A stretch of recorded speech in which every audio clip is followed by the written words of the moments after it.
Hello people, welcome back. तो आज के सेशन में हम करने वाले हैं polynomials which is the second chapter of this text book. ठीक है, now polynomials is a chapter जिसके अंदर हम लोग एक्सप्रेशंस, इक्वेशंस वगैरह के बारे में डिस्कस करने वाले हैं। ऑब्वियसली पूरा फंडामेंटल से ही स्टार्ट करूंगा मैं। बहुत लोगों ने 9th स्टैंडर्ड में भी पढ़ा होगा, but I will still go through the basics and everything कि पॉलिनोमियल होता क्या है, बनता कैसे, वो सारी चीज़ें देखेंगे हम लोग। सैड पार्ट इज इस टेक्स्ट बुक में इसके बारे में कुछ है ही नहीं, मतलब barely there is any sums in the textbook. 2 exercise है जिसमें से पहला एक्सरसाइज है एक इन अ जिफी खत्म हो जाता है, एंड जो सेकंड एक्सरसाइज है वो बस थोड़ा बहुत ऐसे कुछ सम्स है, दैट्स इट, कुछ है ही नहीं। प्रोबेबली हम एक ही सेशन में ख़त्म भी कर पाएंगे पूरा के पूरा chapter, but then let's see. इसके लिए हमें करना पड़ेगा obviously from past year papers, NCERT exemplar and RD Sharma, ये चीज़ों का हमें रेफरेंस लेना पड़ेगा, तभी जाके हम इसमें थोड़े अच्छे हो पाएंगे। Let us start with the thing. So the chapter is polynomials as I said.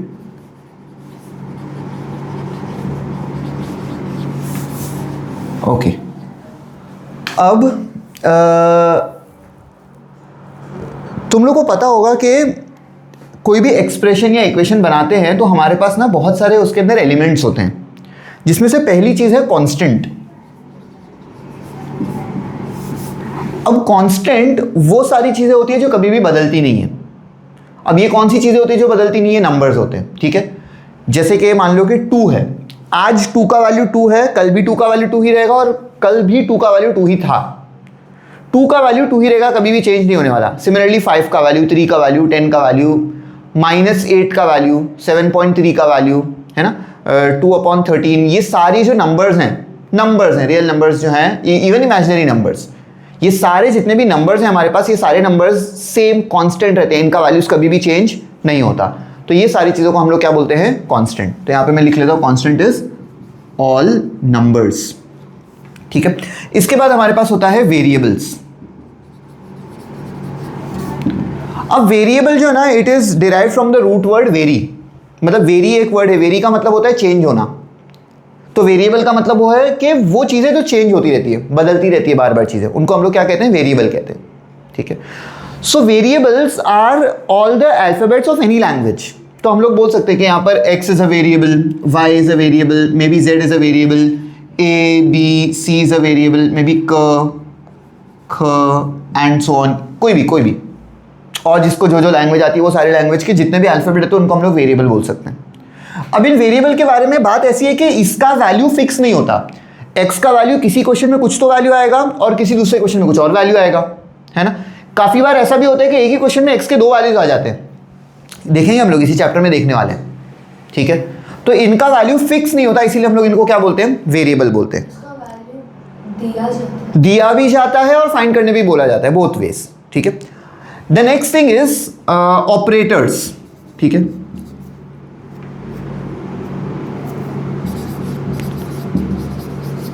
Maths में हमारे पास 4 ऑपरेटर्स होते हैं, plus, minus, multiplication and division. So addition, subtraction, multiplication, division, ये 4 ऑपरेटर्स हैं। ये ऑपरेटर क्या करते हैं? इन कॉन्स्टेंट्स और वेरिएबल्स को जोड़ने का काम करते हैं। ठीक है, ऐसे करते हैं हम लोग, है ना, कोई कांस्टेंट ले लेते हैं विच इज 5, एक वेरिएबल ले लेते हैं x, फिर एक ऑपरेटर 3 + 2 यहां लिख लेते हैं। ठीक है, तो ये जो मैंने चीज बनाई है ना, इसके अंदर आप लोग देख रहे होंगे कि 5 और 2 ये क्या है? कांस्टेंट्स हैं। 5 एंड 2 क्या है? कांस्टेंट है। और x क्या है? यहां पर x is a variable. Exactly. अब यहां पर आपको कितने ऑपरेटर्स दिख रहे हैं? एक। ऐसा आप लोग बोलोगे कि यहां पर एक ऑपरेटर है which is this one, but नहीं, ये एक ऑपरेटर तो है पक्का, लेकिन इस 5 और 2 के बीच में भी एक ऑपरेटर है which is the multiplication sign. So there are 2 operators right here. ठीक है, जब एक कांस्टेंट और एक वेरिएबल को साथ में लिखते हैं तब हम उनके बीच में कोई साइन नहीं डालते अगर मल्टीप्लाई कर रहे होते हैं। ठीक है, लेकिन इसका मतलब नहीं कि उसके बीच में ऑपरेटर नहीं है। तो यहां पर एक ऑपरेटर है, यहां पर ये दूसरा, तो multiplication and addition, there are 2 operators over here. बात ऐसी है कि इसमें ना इस चीज को हम लोग कांस्टेंट बोलते ही नहीं है। ये जो 2 है ना, ये कांस्टेंट है, this is a constant, this thing is a variable, this is a variable. और ये जो 5 है ना, इसको एक स्पेशल नाम दिया है विच इज कोएफिशिएंट। ठीक है, इट इज कोएफिशिएंट। मैं लिख नहीं रहा, बस लिख लेना आप लोग।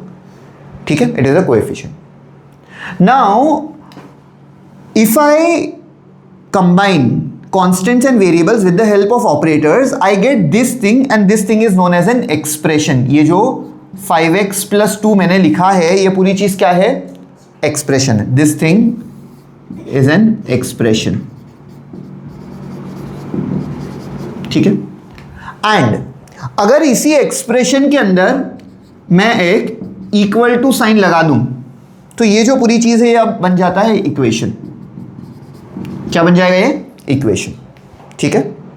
तो expression is a combination of constants variables with the help of operators.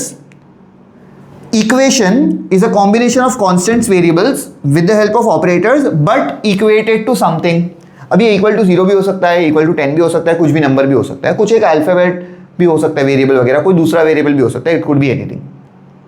तो ये हम लोग ने बना दिया एक equation with the help of constants variable operators की मदद से जोड़ के ये सब करके हम लोग ने बना दिया. अब आते हैं हम लोग ये समझने पे कि पॉलिनोमियल क्या होता है. पॉली का बेसिक मतलब होता है मेनी. ठीक है. जैसे आप लोग ने केमिस्ट्री में पढ़ा होगा, पॉलीमर्स एक चैप्टर होता है. पॉलीमर का मतलब होता, पता नहीं आप लोग ने पढ़ा होगा या नहीं पढ़ा, मैंने 12th में पढ़ा था, आप लोग का पता नहीं मुझे. ठीक है. तो पॉलीमर का मतलब होता है कि सेम कंपाउंड, जो सेम चीज होती है ना, वही बार बार रिपीट होती है. तो पॉली मीन्स मेनी. ठीक है. पॉलीथीन बैग आपने सुना होगा, पॉलीथीन. तो इथीन के जो मॉलिक्यूल है उनको बार बार रिपीट करके पॉलीथीन बनाया जाता है. ठीक है. वैसे ही पॉलिनोमियल में पॉली का मतलब होता है मेनी एंड नोमियल का मतलब होता है टर्म. ठीक है. सो पॉलिनोमियल्स इज मेनी टर्म्स. अब अगर मैं ये लिख लूं 5x, यहां पर कितने टर्म है? 2 टर्म नहीं, यहां पे 2 टर्म नहीं है, 2 टर्म यहां पर हैं. 5x + 2 2 टर्म्स होते हैं.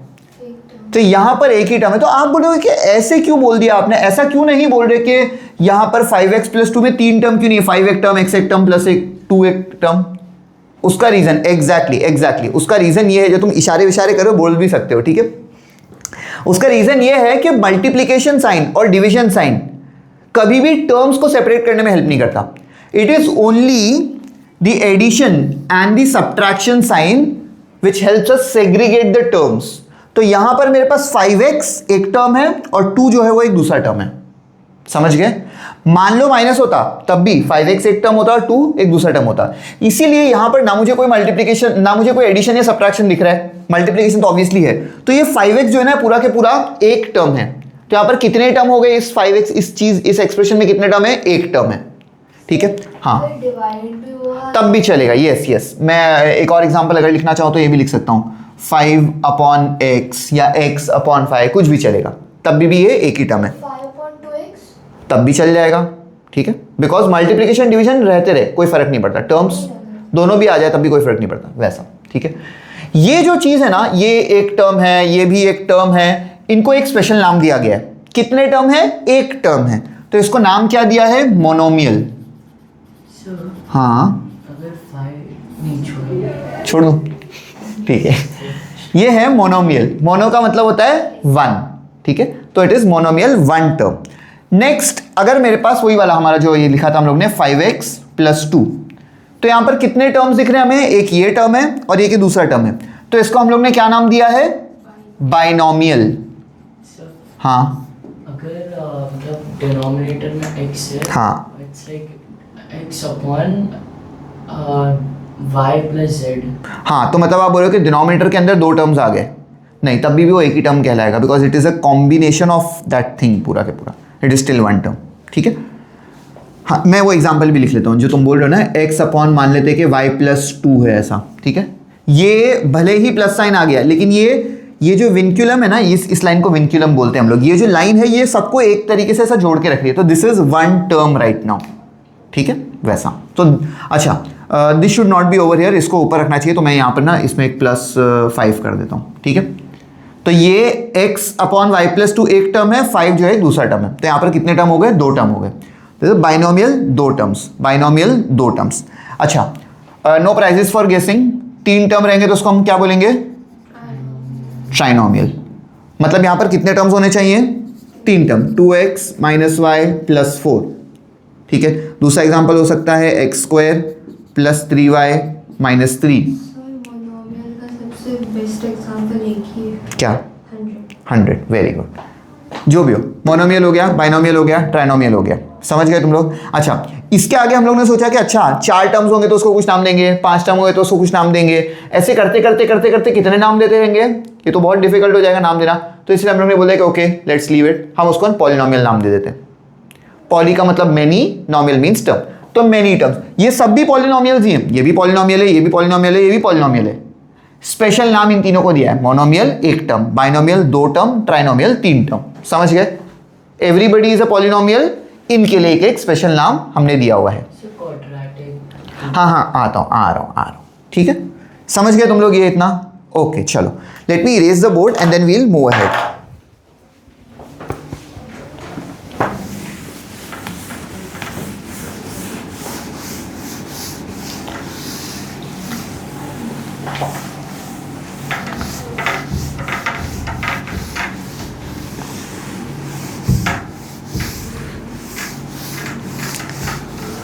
अब जो मैंने आपको बताया था कि हमारे पास टर्म्स वगैरह होते हैं, उसमें से अब एक चीज़ पर हमें फोकस करना है, वो चाहे मोनोमियल हो, बाइनोमियल हो, ट्राइनोमियल हो या पॉलिनोमियल हो, कुछ भी हो।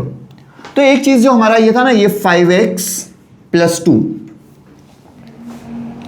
एक ही चीज़ पे फोकस करना है, वो है वेरिएबल का पावर। वेरिएबल का पावर, उस पर अभी ये फोकस करना है हमें। इसके अंदर वेरिएबल ये x है और इसका पावर जो है ना 1 है। सही बात है? जिसका कोई पावर नहीं होता उसका पावर तो 1, जैसे ये 2 है, 2⁻1 है, 2⁻1 का मतलब 2 ही होता है। तो यहां पर x का पावर क्या है? 1 है। एक दूसरा एक्सप्रेशन लिख लेता हूं मैं, 5x² + 2x + 3। यहां पर वेरिएबल का पावर इस जगह पर तो 1 है, लेकिन इस जगह पर क्या है? 2 है।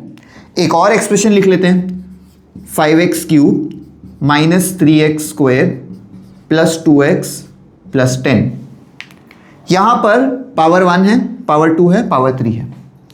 यहां पर हाँ, अगर ऐसा क्वेश्चन आएगा तो ये बहुत सिली क्वेश्चन है, बोलो। बट अगर हमें पूछा कि पूरे एक्सप्रेशन का पावर बताओ, हाँ तो प्लस ही करना। नहीं, ऐसा नहीं करना, तो बताता हूँ, मैं सब बताने वाला हूँ, टेंशन मत लो। ये जो है ना, ये जो एक्सप्रेशन लिखा है, इसके अंदर हाईएस्ट पावर देखना है हमें। तो what is the highest power of this expression? 1। तो इसको हम लोग लीनियर एक्सप्रेशन कहते हैं। This is a linear expression. यहां पर द हाईएस्ट पावर इज 2, तो इसे हम लोग क्वाड्रेटिक एक्सप्रेशन कहते हैं। It is a quadratic expression. यहां पर द हाईएस्ट पावर इज 3, तो इसे हम लोग क्यूबिक एक्सप्रेशन कहते हैं। ठीक है? अच्छा, अगर यहां पर मान लो कि मेरे पास एक और एक्सप्रेशन मैंने लिख लिया जिसके अंदर हाईएस्ट पावर 4 है, तो उसको हम लोग बहुत करते करते बाय क्वाड्रेटिक बोल सकते हैं, क्योंकि 2 बार मतलब 2 का 2 वैसा। लेकिन उसके आगे हम लोग ने उसको नेमिंग करना छोड़ दिया, बिकॉज कितने चीजों को नेम करेंगे ना हम लोग वैसा। लेकिन इतना याद रखना जरूरी है कि अगर पावर 1 है तो उसको हम लोग लीनियर एक्सप्रेशन कहते हैं, या linear equation if there is an equal to sign. This is a quadratic expression, this is a cubic expression. It is based on the highest power, not the sum of all powers. It is based on the highest powers. ठीक है? Highest power 1, highest power 2, highest power 3. ठीक है?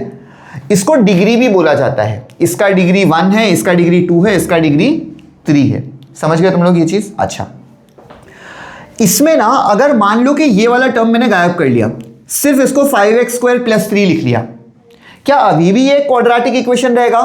देखो, अगर मैंने सिर्फ 5x² + 3 लिखा, क्या अभी भी ये क्वाड्रेटिक इक्वेशन है? हाँ, बिकॉज इसका हाईएस्ट पावर क्या है? 2 है। तो हाईएस्ट पावर 2 रहने से मुझे मतलब है, वो बीच में 1 वाला रहे, कोई और रहे ना रहे, मुझे उससे कोई फर्क नहीं पड़ता। अच्छा, इस वाले के अंदर मान लो मैंने ऐसे लिख लिया 5x³ + 2x, सिर्फ इतना ही लिखा। क्या इसके अंदर से मैंने 2 चीजें गायब कर दी? हाँ। 2 चीजें गायब करने के बाद भी हाईएस्ट पावर अभी भी क्या है? 3 है, तो अभी भी ये क्यूबिक इक्वेशन है। समझ गए? अच्छा, लेकिन अगर मैंने इसमें से यही वाले टर्म को हटा दिया तो ये तो क्वाड्रेटिक इक्वेशन बन जाएगा। तो क्यूबिक इक्वेशन होने के लिए इनमें से कोई भी नहीं रहेगा, कोई एक भी या सारे भी नहीं रहे तब भी चलेगा। It will be a cubic monomial अगर सिर्फ ये रह जाए तो। This is a cubic binomial, this is a quadratic binomial, वैसा। एक और इसका भी एग्जांपल लिख लेते हैं ऐसे, x plus y is equal to 3। देखो इट इज ए लीनियर कितने टर्म्स हैं? It is a linear trinomial, क्योंकि x plus y minus 3 is equal to 0, 1 2 3 term है। It is a linear trinomial, उसको भी तो देखोगे ना, मतलब टर्म्स तो गिनने पड़ेंगे ना, तो it is a linear trinomial वैसा। ठीक है, गुड मॉर्निंग गुड मॉर्निंग। इतना समझ गए तुम लोग? अच्छा, इंपॉर्टेंट चीज ये है कि इन सबको हम पॉलिनोमियल बोल सकते हैं। अब मैं कुछ और एग्जांपल्स लिखता हूं जिनको हम पॉलिनोमियल नहीं बोल सकते, जैसे कि ये 5x रेज टू 3/2 प्लस 7, ये क्या है? पॉलिनोमियल है? नहीं है। क्यों नहीं है? What's the problem? This is the problem. एक और लिख लेता हूं मैं, 2x raise to -1 plus 3x square, क्या ये पॉलिनोमियल है? ना। क्यों? What's the problem? This is the problem. एक और लिख लेते हैं, 7√x प्लस y, क्या ये पॉलिनोमियल है? ना। What is the problem? क्या समझ आया हमें? क्या समझ आया कि इन सब में पॉलिनोमियल हैं, इन सब में पॉलिनोमियल नहीं है। ऐसा क्यों बोल रहे हैं? Because the idea is any variable x y, कोई भी वेरिएबल रेज टू n होना चाहिए, and the idea is n has to be a positive integer, it has to be a positive integer. 3/2 positive तो है, integer नहीं है, 1.5 बनता है ना वैसा। 4/2 चलेगा क्योंकि 4/2 2 होता है। 6/3 भी चलेगा, वो भी 2 होता है। 9/3 भी चल जाएगा, 9/2 नहीं चलेगा। मतलब मैं ये नहीं बोल रहा हूं कि फ्रैक्शन दिखेगा तो हाँ नहीं है, नहीं है, नहीं कर, फ्रैक्शन दिखेगा सिंप्लीफायर हो तो कर लो ना भाई। अगर 4/2 है तो कर लो, उसको 2 लिख लो। वो हमें कंफ्यूज करने के लिए ऐसा क्वेश्चन दे सकते हैं। ऑब्वियसली नहीं आने वाला, सीधी सीधी बात है, क्योंकि ऐसे टाइप के क्वेश्चंस 10th स्टैंडर्ड में नहीं पूछते। वो 9th स्टैंडर्ड की बुक में था तुम्हारा, यू हैड टू डिसाइड कि विच वन इज पॉलिनोमियल। बड़ा सा चैप्टर था ना 9th स्टैंडर्ड में पॉलिनोमियल का, कितने सारे 8-9 फॉर्मूलेस थे, अजीब अजीब चीजें। एग्जैक्टली, ठीक है। यहां पर वो सब चीजें नहीं पूछी जाएगी, लेकिन ये फंडामेंटल आइडिया तुमको पता होना चाहिए कि कौन पॉलिनोमियल है और कौन पॉलिनोमियल नहीं है। ठीक है, हाँ, रूट का क्यों? वेरी गुड, क्योंकि ये जो चीज है ना, इसको एक्चुअली मैं 7x रेज टू 1/2 लिख सकता हूं प्लस y, क्योंकि root, a square root can be written as raise to 1/2, a cube root can be written as raise to 1/3 वैसा, इसीलिए रूट नहीं चलता। ठीक है, नेगेटिव भी नहीं चलेगा, फ्रैक्शनल पावर्स भी नहीं चलेंगे। So this is the important thing, x raise to n where n has to be a positive integer. इसका एक और नाम है पॉजिटिव इंटीजर को, हम लोग और क्या बोलते हैं? Natural numbers. ठीक है, नेचुरल नंबर्स भी बोलते हैं हम लोग उसको। ठीक है, वैसा भी फाइन। इतना समझ गया तुम लोग को? अच्छा, अब ना ये हो गया, तो अभी हम आगे बढ़ते हैं। हाँ, 0 आएगा तो वो नाइस क्वेश्चन। अगर मान लो कि ये है 5x raise to 0 plus 3x square या ऐसा कुछ, तो है ना आंसर? हाँ एग्जैक्टली, क्योंकि जब एनीथिंग रेज टू 0 होता है, एनीथिंग रेज टू 0 इज 1, तो ये जो चीज है, इस चीज का आंसर 1 हो जाएगा। तो 5 × 1 इज 5, तो ये तो 5 प्लस 3x स्क्वायर बन जाएगा, है ना। अगर मान लो सिर्फ एक ही टर्म है हमारे पास, सिर्फ 5x रेज टू 0, तो ये x रेज टू 0 तो 1 बन जाएगा, तो इसका आंसर इज बेसिकली 5। तो ये मोनोमियल है ना, कोई फर्क नहीं पड़ता। तो 0 इज ऑल्सो एक्सेप्टेड, इससे कुछ खासा फर्क नहीं पड़ेगा। ठीक है, हाँ, मतलब वो इन अ वेरिएबल काउंट नहीं होगा, मतलब it will be counted as a constant stuff, not a variable. नहीं, ये ऐसा अकेला रहेगा तो नहीं, अकेला मतलब 5 सिर्फ x रेज टू 0 रहा तो तभी 1 आएगा ना answer. 1 is a constant term, it can be called as a monomial.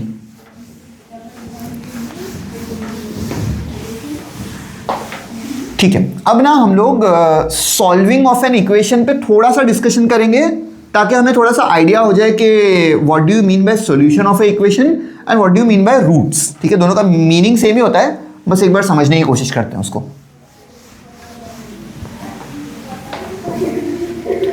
Okay, अब जैसे कि मेरा एक लीनियर इक्वेशन जो होगा, एक लीनियर इक्वेशन का स्टैंडर्ड फॉर्म ना ax plus b is equal to 0 होता है।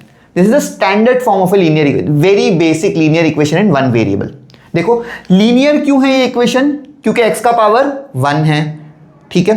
और वन वेरिएबल क्यों बोल रहा हूं, क्योंकि x ही है, दूसरा वेरिएबल यहां पे एग्जिस्ट नहीं करे। a और b कांस्टेंट है, कोई भी नंबर हो सकते हैं। इस चीज का आंसर जो है ना वो होता है -b/a। क्यों होता है, क्योंकि भाई ये जाएगा दूसरी तरफ -b हो जाएगा और ये उधर चले जाएगा, साइड चेंज साइन चेंज 2 बार करना है हमें, ठीक है। वैसे ही एक क्वाड्रेटिक इक्वेशन का स्टैंडर्ड फॉर्म ऐसा दिखता है, ax² + bx + c = 0, ठीक है। अच्छा ये तुमको पहले से ही पता होना चाहिए, एक और बार मैं बता देता हूं। यहां पर x का हाईएस्ट पावर क्या है, 1, तो x के कितने आंसर्स मिलने चाहिए, 1। देखो एक ही आंसर मिलता है ना अपने को। यहां पर x का हाईएस्ट पावर कितना है, तो कितने आंसर मिलने चाहिए, 2 आंसर मिलने चाहिए। जीरोस में 2 मिलने चाहिए। हाँ जीरोस में आंसर आया। जीरोस में आंसर है, मतलब स्कूल में बोला था। तुम छोड़ो ना, तुमको वो कनेक्ट ही नहीं कर पा रहे हो तुम, तो फ्लो यहां पर जैसे जा रहे जाने दो ना, ठीक है। मैं क्या बोल रहा हूं, x का पावर क्या है, 1, तो कितने आंसर मिलेंगे, 1 आंसर मिलेगा। यहां पे x का पावर कितना है, 2, तो कितने आंसर मिलने चाहिए, 2 आंसर मिलना चाहिए। x = समथिंग, x = समथिंग, ऐसा हो। अच्छा मान लो कि अगर x का पावर 3 हो गया तो कितने आंसर मिलेंगे, 3 आंसर मिलेंगे। x = something, x = something, x = something, ठीक है। ऐसा यही रूल है, ऐसा ही होता है। जो हाईएस्ट पावर होता है उतने नंबर ऑफ आंसर्स मिल सकते हैं। ये जो क्वाड्रेटिक एक्सप्रेशन या क्वाड्रेटिक इक्वेशन जो है ना, ये यहां पर इसके बारे में डिटेल में हम लोग दूसरे चैप्टर में पढ़ने वाले हैं। We have a chapter known as quadratic equation, अच्छे से पढ़ेंगे उसमें। फिलहाल के लिए इतना समझने की कोशिश करो तुम लोग, ठीक है।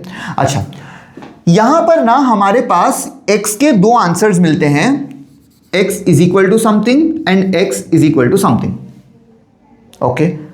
नाउ एक आंसर को अल्फा नाम दे देते हैं और एक आंसर को हम लोग बीटा नाम दे देते हैं। तो यहां से हमारे पास 2 रिलेशंस क्रिएट होते हैं, वो ये है कि alpha + beta is -b/a and the next relation is alpha × beta is c/a। ये ABC क्या है, यही ABC है वो। तो वो जो 2 आंसर मिले होंगे हमें, x के 2 जो आंसर मिले होंगे उनको जब ऐड करोगे तो -b/a के बराबर आएगा। ये जो भी नंबर रहेगा उसको नेगेटिव करके डिवाइड बाय a करना है, तो वो उसके एडिशन के बराबर होगा। और x के जो 2 आंसर मिले होंगे उनको जब मल्टीप्लाई करोगे तो वो c/a के बराबर आएगा, ठीक है। ये हमें करना है। अच्छा अब बात ऐसी है कि यहां पर इस चीज को ना सॉल्यूशन ऑफ द इक्वेशन बोलते हैं, कि x का आंसर ये है, solution of the equation. x का ये आंसर है और ये आंसर है, इसी चीज को हम लोग 0 भी बोलते हैं। ये क्या है, this and this is a solution, ठीक है, या तो जीरोज, सॉल्यूशन भी बोलते हैं और 0 भी बोलते हैं। अब इसको 0 क्यों बोलते हैं वो भी समझते हैं हम लोग। क्योंकि मान लो कि अगर मैंने ग्राफ बना दिया ऐसे, एक लीनियर इक्वेशन जिसमें इंटरसेप्ट भी है, मतलब y इंटरसेप्ट है, वो ना तकरीबन ऐसा दिखेगा। This is the linear equation. एक लीनियर इक्वेशन से लाइन बनती है, सिंपल लॉजिक ये है, लीनियर इक्वेशन से क्या बनता है, लाइन बनती है। तो ये जो है लाइन एक्स एक्सिस को कितनी जगह कट करेगी, एक जगह कट करेगी, तो यही उसका सॉल्यूशन है। कितनी जगह कट करी एक्स एक्सिस को, एक जगह। इसको 0 क्यों बोलते हैं, क्योंकि इस पॉइंट पर y का वैल्यू 0 है। देखो ये जो पॉइंट है ना, इसमें x का कुछ तो नेगेटिव वैल्यू है, लेकिन यहां पर y का वैल्यू क्या है, y का वैल्यू ना ऊपर गया ना नीचे गया ना, तो y का value 0, that is why it is known as a 0। हाँ अब आते हैं हम लोग एक दूसरे वाले इसके ऊपर। ये देखो एक स्टैंडर्ड क्वाड्रेटिक ग्राफ जो है, थोड़ा सा शिफ्टेड जो रहेगा क्वाड्रेटिक ग्राफ, वो तकरीबन ऐसा दिखेगा। Okay, this is known as a parabola. अब इसको उल्टा भी कर सकते हैं, इधर उधर किधर बहुत सारी चीजें वो, लेकिन मैं माने तो फिलहाल स्टैंडर्ड एक ऐसा तकरीबन थोड़ा सा शिफ्टेड पैराबोला। इसके अंदर ये एक्स एक्सिस को कितनी जगह कट करता है, 2 जगह कट कर रहा है।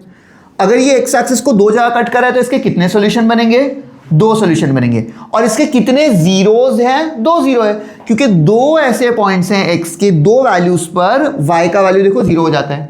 वैसा समझ गए तुम लोग।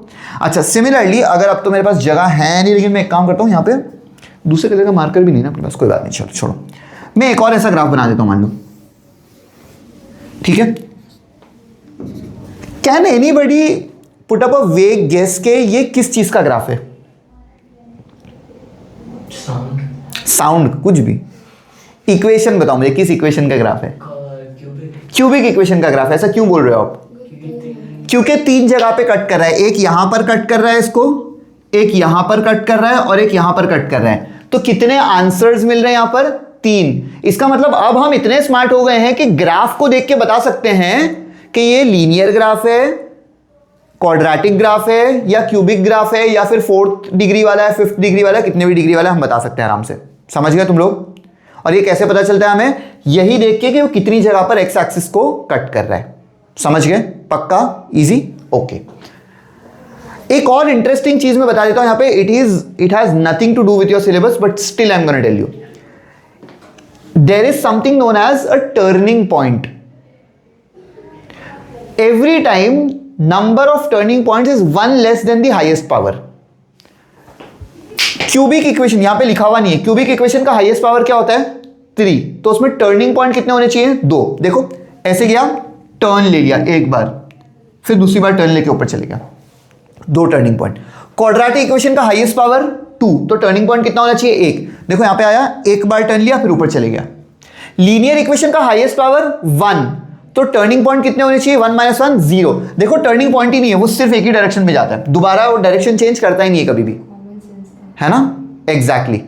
सो दिस इज द आइडिया कि turning point is always 1 less than the highest power. बोलो सर देखो क्यूबिक तक तो समझ रहे हैं। हाँ इसे कोई डिग्री 4, 5 इवन 10 हाँ। करते हैं। हाँ वैसे होते रहता है। यस, एक ग्राफ में हाँ, कितनी बार भी बना सकते हो ना आप। अगर वैसा ग्राफ अगर आपको बनाना है तो आप, टाइम है क्या अपने पास? है, थोड़ा टाइम है। चलो हम क्या करते हैं ना, डेस्मॉस में ऐसा कुछ ग्राफ बना के देख लेते हैं फटाफट।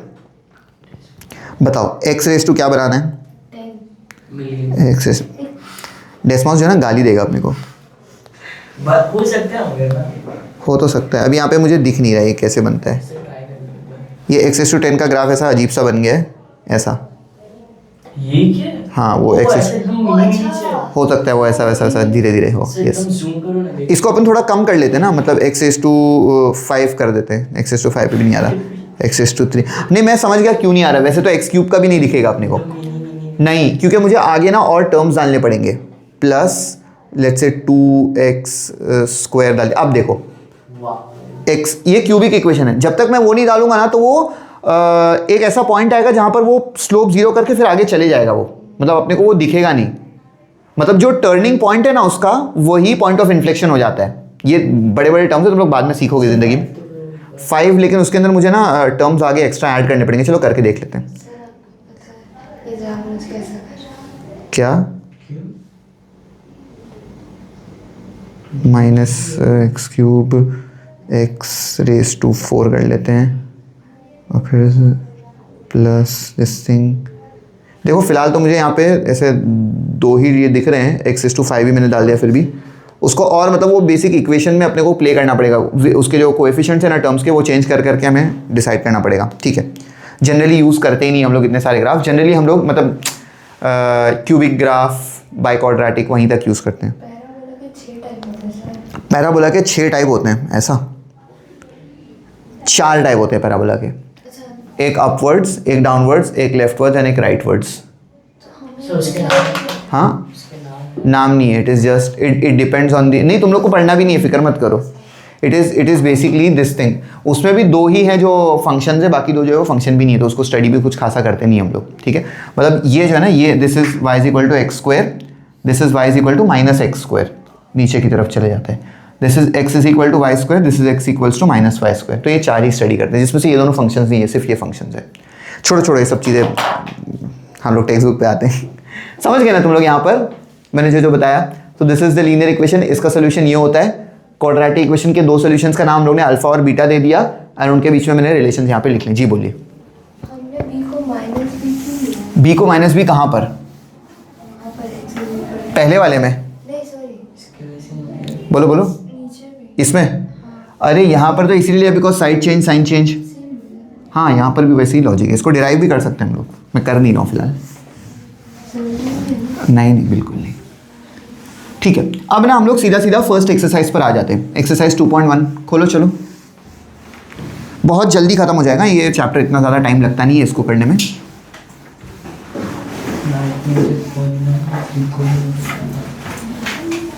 ओके सर मुझे पॉलिनोमियल्स पसंद था,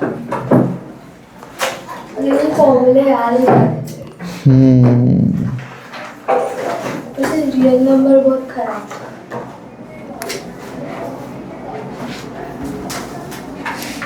इसके ना पेज नंबर, एक minute, let me just see where it is.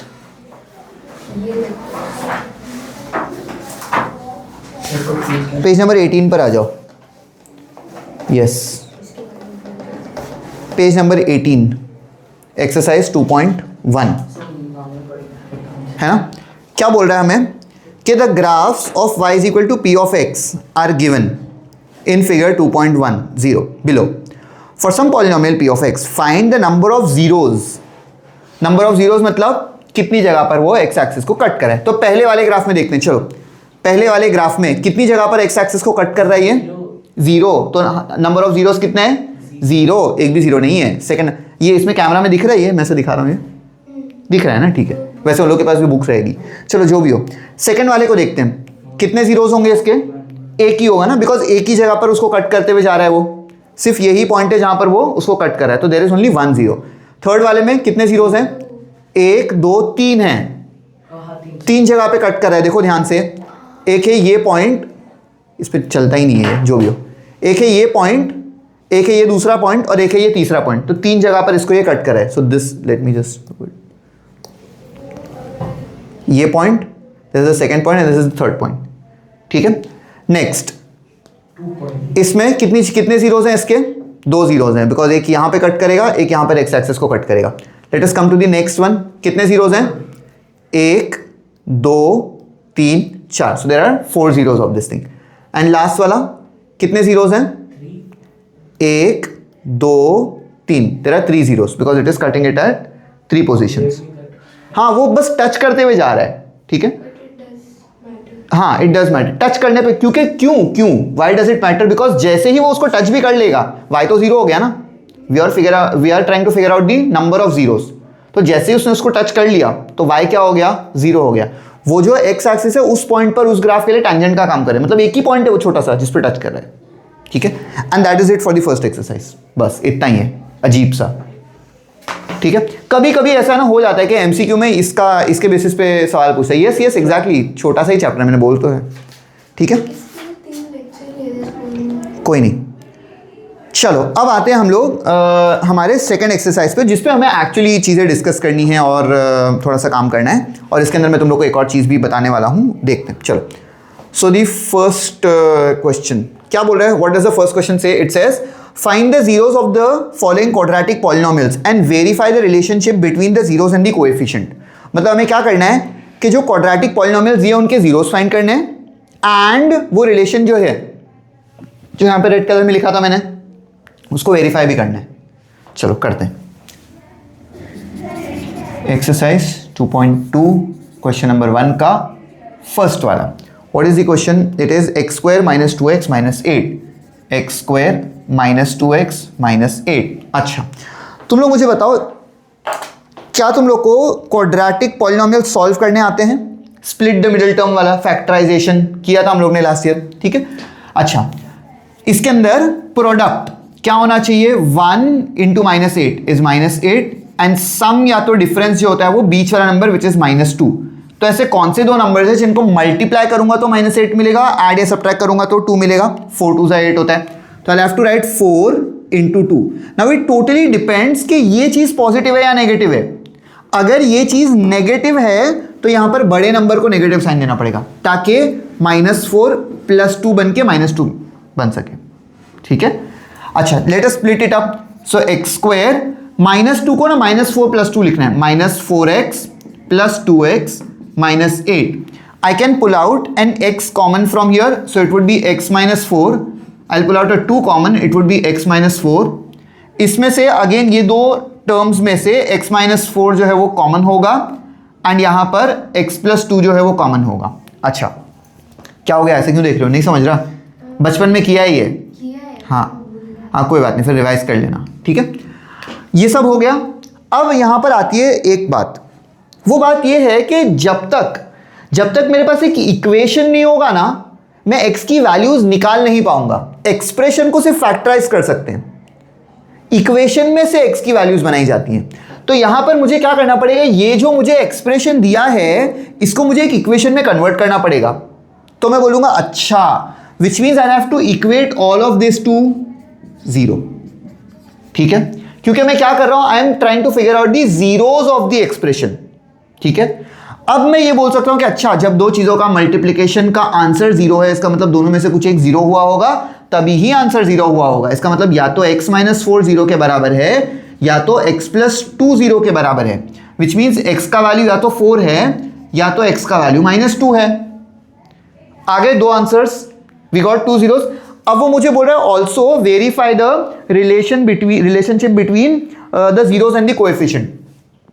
हमने क्या बोला था, हमने ये बोला था कि दो जो जीरोस मिले या जो दो आंसर्स मिले हैं उनमें से एक को अल्फा नाम दे दो तो अल्फा क्या बन जाएगा, 4 बन जाएगा, और एक को बीटा नाम दे दो तो बीटा क्या बन जाएगा, -2 बन जाएगा।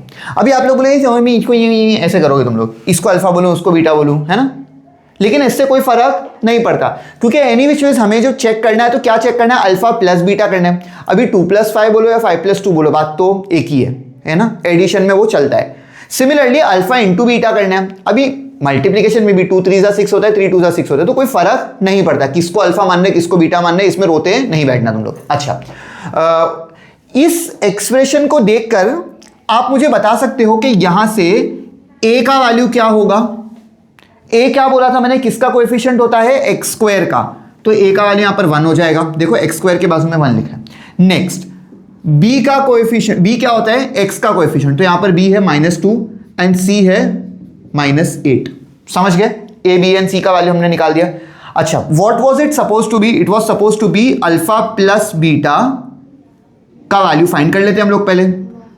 Alpha plus beta would be 4 plus -2 which is equal to 2, है ना, अल्फा का value 4 plus -2 which is equal to 2। ये किसके बराबर होना चाहिए था, अल्फा प्लस बीटा -b/a के बराबर होना चाहिए। तो ऐसे करते हैं, -b/a भी फाइंड कर लेते हैं, माइनस डाल दिया मैंने, b का वैल्यू है -2 तो -2 डाल दिया, अपॉन a का वैल्यू है 1 ये डाल दिया, तो ये -2 ये हो गया +2, हो गया वेरीफाई, ये दोनों सेम आ गया ना।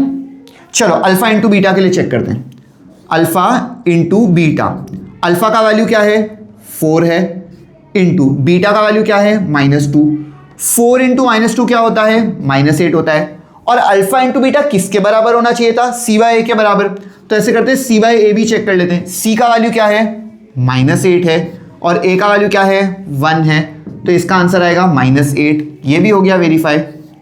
तो यहां पर हम लोग ने क्या किया, हम लोग ने पता किया कि ये जो एक्सप्रेशन दिया है इसके रूट्स क्या होते हैं, उनको हम लोग, या जीरोस, उसको हम लोग ने नाम दे दिया अल्फा एंड बीटा, और उसका relation between the roots and the coefficients हम लोग ने चेक कर लिया। समझ गए तुम लोग।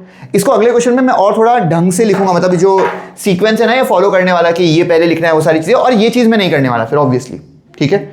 ये सिर्फ पहला सम था इसीलिए मैंने करके तुम लोग को बता दिया, ये तुम लोग को आना चाहिए, ठीक है। This is not really needed, let us move ahead. चलो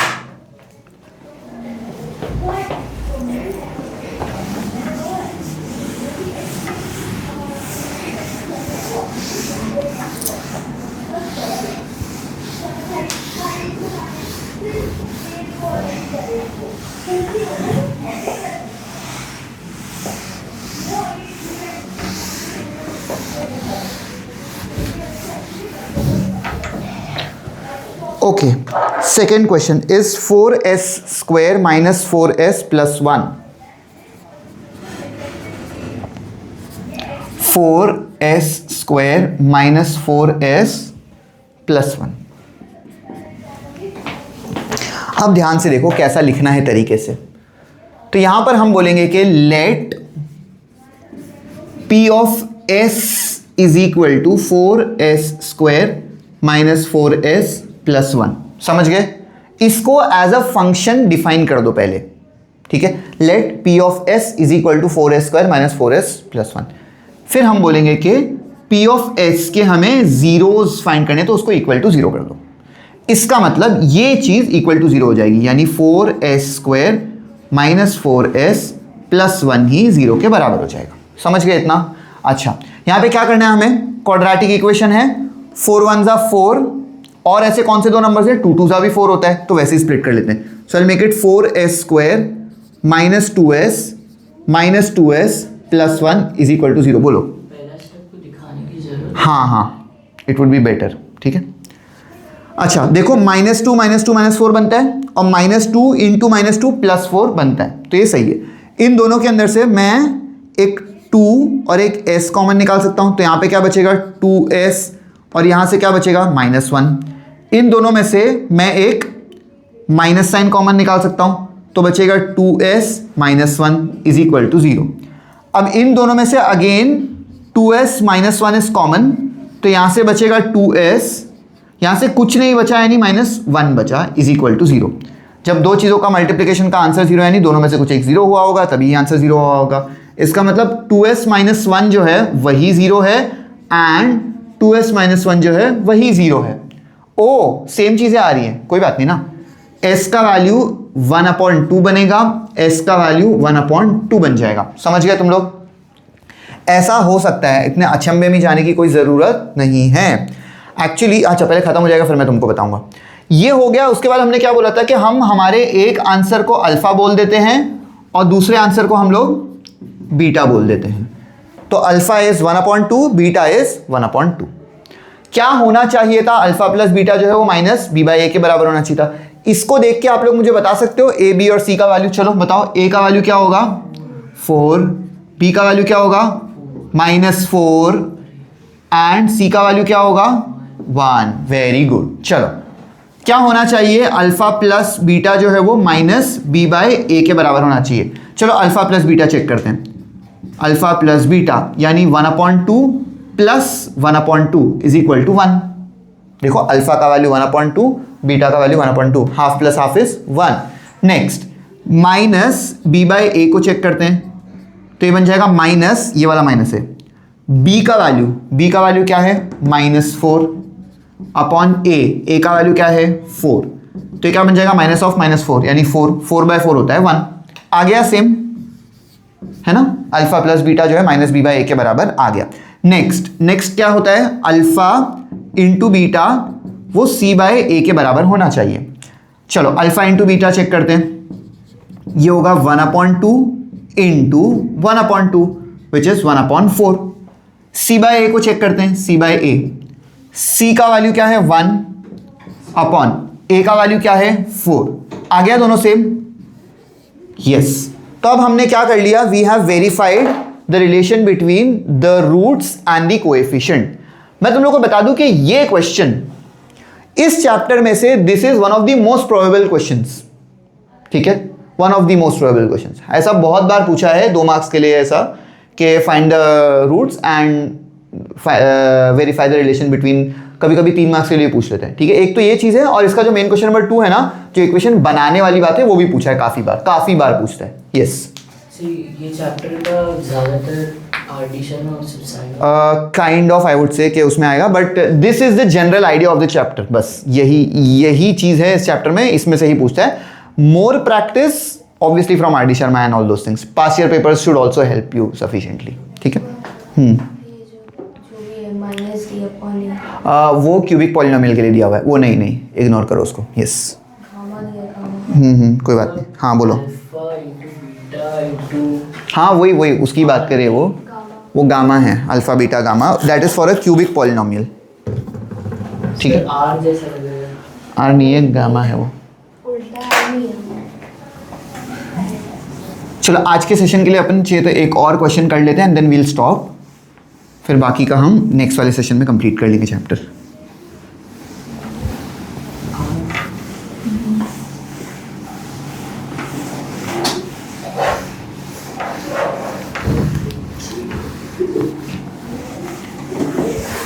अच्छा, मैं इसमें कुछ बताना चाह रहा था लेकिन बताने भूल गया मैं।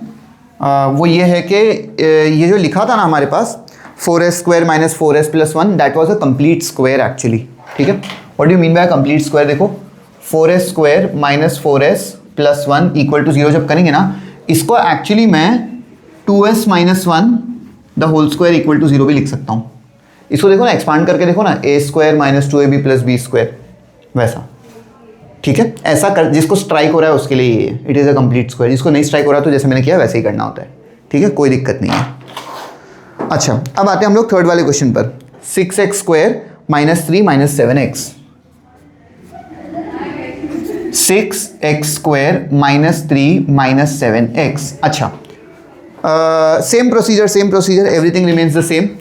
क्या करना है हमें? पहले तो लेट क्या बोले 54, अच्छा time, let p of x is equal to 6x square minus 3 minus 7x। उसके बाद हम क्या करेंगे? हम बोलेंगे कि p ऑफ x को 0 से इक्वेट करना है। इसका मतलब 6x square minus 3 minus 7x को ही 0 से इक्वेट करना है। अब बहुत खुशी हो रही है देख के, नहीं होनी चाहिए। क्यों नहीं होनी चाहिए? Because this is not in the standard form. इसको हमें स्टैंडर्ड फॉर्म में लिखना पड़ेगा। कैसे लिखेंगे स्टैंडर्ड फॉर्म में? 6x square minus 7x minus 3 is equal to 0। ये है स्टैंडर्ड फॉर्म इसका। रिड्यूसिंग डिग्रीज में होना चाहिए। ठीक है, x का पावर रिड्यूसिंग होना चाहिए। अच्छा, what is the product? 6 into 3 is 18, तो माइनस 18 एंड माइनस 7, बोलो ax square plus bx plus c। हाँ वही, हाँ ठीक है। 6 into minus 3 is minus 18 and ये माइनस 7 चाहिए, तो 9 2 18 होता है। तो हम इसको 6x square minus 9x plus 2x minus 3 is equal to 0 कर देंगे। ठीक है, इनमें से मैं 3 कॉमन निकाल सकता हूँ, x कॉमन निकाल सकता हूँ, तो I will be left with 2x minus 3। यहाँ पे कुछ भी कॉमन नहीं है तो प्लस 1 कॉमन निकाल लेते हैं, तो अंदर बचेगा 2x minus 3 is equal to 0।